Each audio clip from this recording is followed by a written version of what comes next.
Hey there.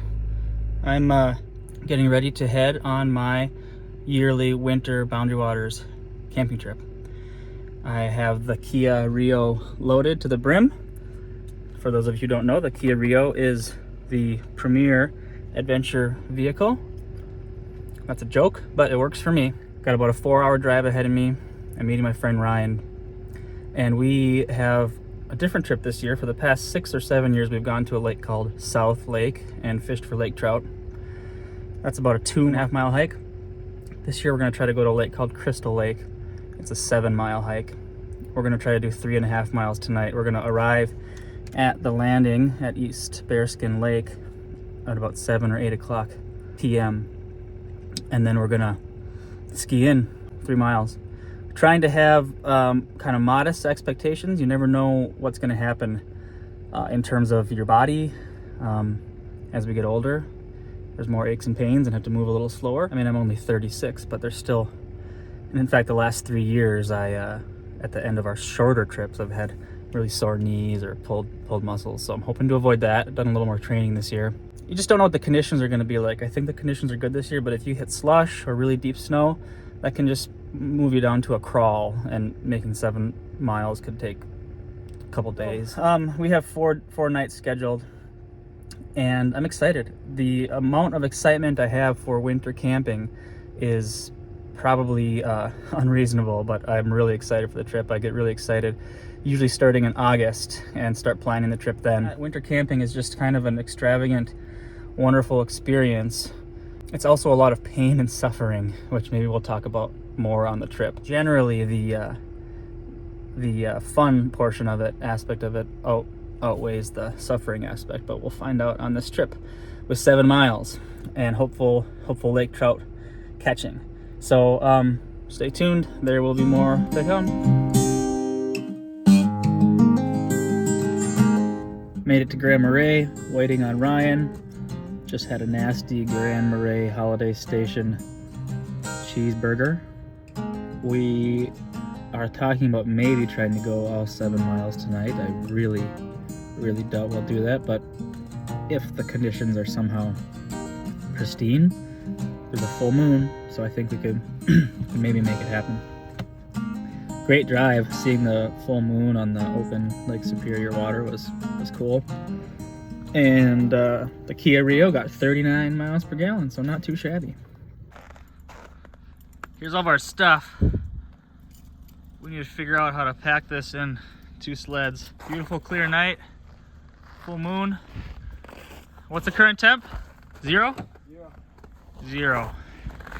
Here's a sled, pack, skis. Ryan's getting packed. We're probably the heaviest we've ever been while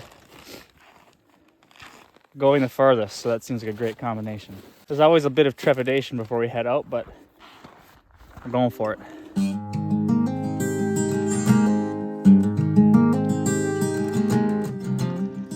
There's a cold, still, bright night. The snow is really slow because it's so cold. We'll see how far we make it tonight. We made it to the end of East Bearskin, and it's cold out. And we were gonna cold camp tonight. We were gonna maybe walk all the way, but it's 9:30 and conditions are actually great, but I don't know. It's supposed to be vacation, so why push yourself to the point of exhaustion? So we're gonna actually set up the hot tent, which we weren't gonna do, but we're gonna set it up and get warm and have a warm, restful night instead of a cold camping night. Oh yes, huh? We got warmth. It's so nice to have a hot tent. Oh man, it's cold out. It's -10.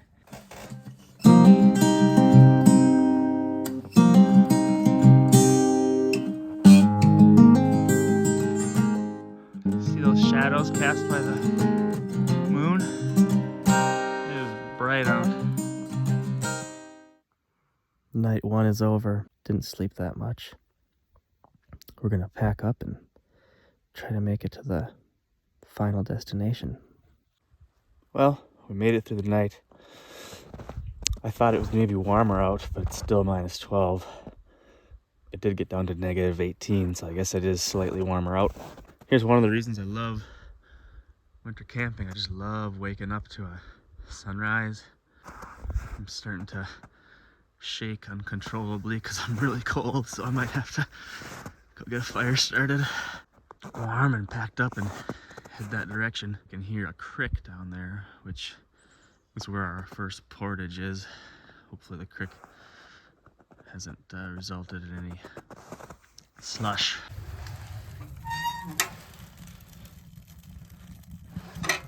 Good morning. Ryan's emerging from his cocoon. Uh-huh. Oh my goodness. What a lovely night. We were up at, what, probably 3 to 4 pillow talk because it was freezing. Actually, we weren't cold inside our bags. I think we were just... Why couldn't you sleep? Because I was snoring? Yeah, you're snoring. And I had to pee, so Oh, yeah. we got up. We drank a lot of water when we got here because we didn't want to get headaches from dehydration. So then basically we ended up peeing the whole night. We're frying up some bagels and some butter. Thomas, describe what happens when you wake up. Oh, it's like all of my thoughts and anxieties from the entire night have wound up a spring, and the spring sets off. So I want to go right now. But Ryan made a good point that we should probably put something quasi-real in our gullet before we hike 4 miles. Sun's coming out. Still dang cold, but you can see the sun over there on the other side of the lake. I'm trying to just be, this whole thing is vacation, you know? When we have a 7-mile hike, it's not like you can be in a huge rush. At least I can't be, because I'll probably break my body trying to get there in a rush. So, just trying to enjoy the whole thing. Ryan's good at that. Being in the moment. The whole thing is the experience. The hike, the getting up, the starting the fire in the morning. And yeah, the fishing hopefully will happen and hopefully it'll be good, but it's a long trip. So trying to enjoy this moment, and it's quite wonderful. No wind. Let's see the temperature. That's warming up. It's a balmy -8. It's so warm. Ryan is Mr. Domestic. He's currently cooking some breakfast for us while sewing his backpack back together. So impressed. It's about 11 o'clock on Friday. We are leaving a campsite on East Bearskin and heading towards Alder Lake. And you know, a little slower this morning. Had a relaxing morning, and now we're gonna take a easy 4 miles. It'll be interesting to see what the portage is like. Ryan's back there. It's a great sunny morning. It's probably about 1 degree right now. A lot of people winter camping will get what's called a polk sled. It's like a long skinny sled, and then they have poles, fiberglass poles attached to them, and basically like a big duffel bag riveted to it, and then a big zipper on the top. So great for winter camping. You can put a lot of stuff in them. They're kind of expensive, so instead we just use, sometimes they're called Terrace sleds. I don't know why. And they're $50 at True Value Hardware, and put a tarp over the top and call it good. Someone who knows more about animals can tell me what this mystery is. Is it an otter? Like that's its tail sliding or belly sliding? My guess is otter, but if anyone has an idea, I'd appreciate the intel. It's a great day for skiing. I love these skis. Probably getting between, I'm not using my poles right now because I'm holding the phone, but probably get between 4 and 6 inches of glide on each step. So that's pretty major efficiency. Well, a little bit of a roadblock at the first portage. The portage is by the stream someplace, and unfortunately we're finding that it's a lot closer to this open water than we want it to be, so we still don't even know where it is, but we're trying to find it. Found the portage. It's where we first thought it was, but you couldn't see it because all the branches are bent down with the snow. So we should have just trusted our first instincts, but whatever. 20-minute delay, that's what happens.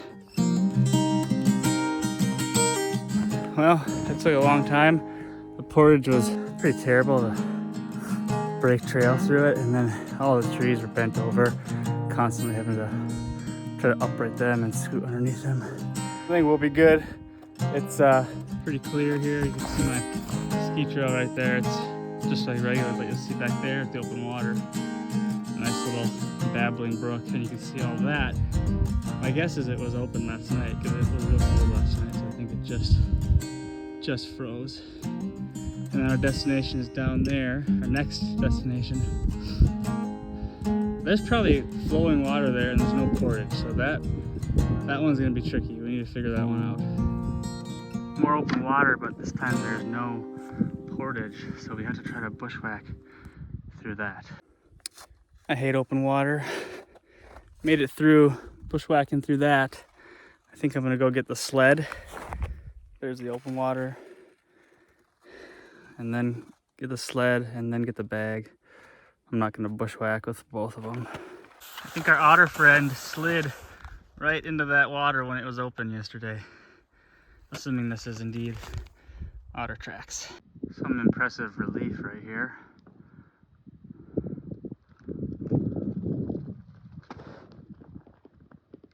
Well, winter camping is a series of highs and lows. Currently on a bit of a high. I just hiked down that long area of shadow. It's pretty cold. And I said I would reward myself with a break once I got to the sun. And it feels good. We're making good time now that we're on the lake, but you just gotta continually adjust expectations. I don't think there'll be much fishing today, at least not in the daylight. And then there's the prospect of finding a good fishing spot on a lake. I've been to Crystal Lake once, like 13 years ago in the summer. So basically a new lake in the dark. Not much hope for fishing today, basically, but that's okay. This whole trip is more about the journey. Wanted to get out here for a long time, so take a little break here. And 2 portages left. The portages are what really slow us down because there's just deep snow and branches bending over the trail, and they just make it really slow. Like, 30 rod portage might take a half hour, or if you were just walking in the summer, it'd be, a minute.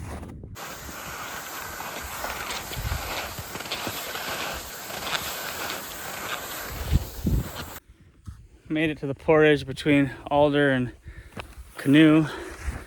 Found this one much more easily, and I'm just gonna go and do the trail breaking and knock snow off branches without a pack or a sled.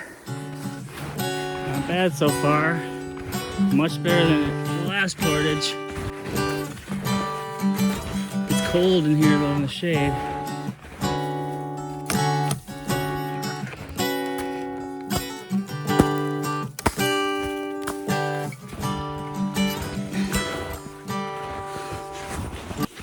I didn't know I was supposed to bring my canoe. Holy mackerel. Giving that thing a wide berth. That is frightening. So right through that gap is Crystal Lake.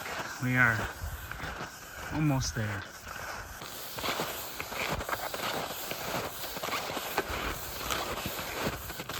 From the end of East Bearskin, it'll be about a, 4 to 5 hour journey for about 4.5 miles. And really conditions are perfect except for 2 portages. Remains to be seen what this portage will be like. Hopefully it's good like the last one. The lone wolf. Pretty fresh, I'd say. So he was here today. Made it to Crystal Lake. There it is. Portage was kind of long. I mean, not really long for Boundary Waters standards, but longer than what I was expecting, and it was in pretty good shape. Pretty much lofted through the whole thing, and some branches over and whatnot that we had to knock out of the way. But that was just the break the trail trip. I'm gonna go back and get the sled and my stuff and my bag, and then go see what this lake has to offer.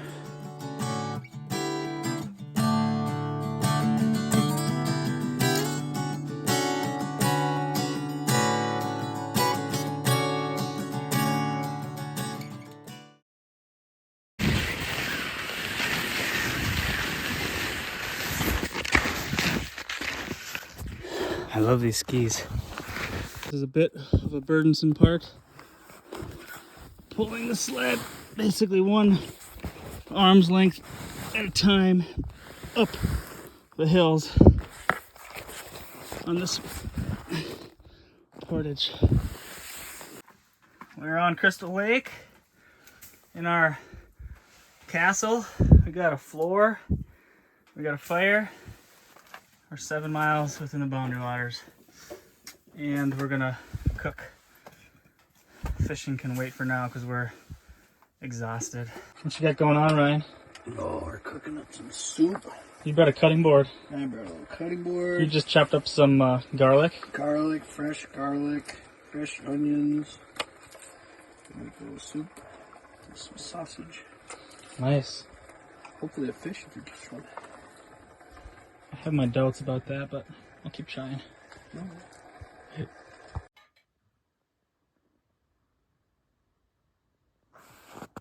A half-hearted fishing going on, but nothing yet. Oh, it seems like a nice one. Oh, it's got to be a trout. It's just taking line. Let's see if we can, one, not break them off, and two, get them through the 6-inch hole. Ooh. Just smacked it on the bottom. It's 8 o'clock at night.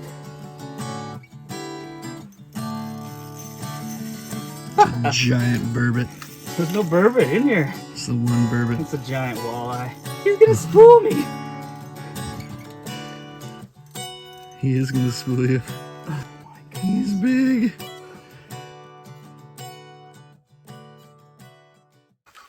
Did he look big? I don't know, I just saw his face, but look at him go. It's a light line. It's a really light line. Trying not to horse him too much. There it is. There's a nice lake. Yes! There's a nice lake. Oh, yeah. That's nice. We're gonna let this guy go though, huh? He's huge. Yeah. Thank you, Laker. You just crushed me. Oh, go down that hole. Go down that hole. Bye-bye. You're jigging and got him? Yeah, he just nailed it.